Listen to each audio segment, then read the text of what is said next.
আসসালামু আলাইকুম। আজকের এই ভিডিওতে আমি আপনাদেরকে দেখাবো কিভাবে রকেট থেকে বিকাশে টাকা ট্রান্সফার করা যায়। হ্যাঁ, আপনি কিন্তু এখন রকেট থেকে বিকাশে টাকা পাঠাতে পারবেন মাত্র 1 মিনিটের মধ্যে। এটার জন্য আপনাদেরকে যেটা করতে হবে, ফান্ড ট্রান্সফার যে লেখাটা আছে রকেট অ্যাপে চলে আসবেন, আসার পর ফান্ড ট্রান্সফার এখানে ক্লিক করবেন। ক্লিক করার পর আপনি যেটা করবেন সেটা হচ্ছে যে আপনি এই যে MFS এইখানে ক্লিক করে দিবেন। MFS এইখানে ক্লিক করার পর আপনি বিকাশ সিলেক্ট করে দিবেন। উপরে থেকে সিলেক্ট করার পর আপনি আপনার বিকাশ নাম্বারটি লিখবেন। আমি আমার বিকাশ নাম্বারটি লিখে দিচ্ছি এখান থেকে 013040940002। এখন আপনি অ্যামাউন্টটা লিখে দিবেন, কত টাকা ট্রান্সফার করতে চান। আমি 50 টাকা লিখে দিলাম।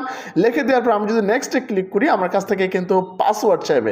আমি পাসওয়ার্ড দেবো। পাসওয়ার্ড দেওয়ার পর এখানে যে তীর বাটন, এখানে চাপ দিয়ে ধরে থাকলে কিন্তু আমার টাকাটা কিন্তু বিকাশ রকেট থেকে বিকাশ অ্যাকাউন্টে ট্রান্সফার হয়ে যাবে।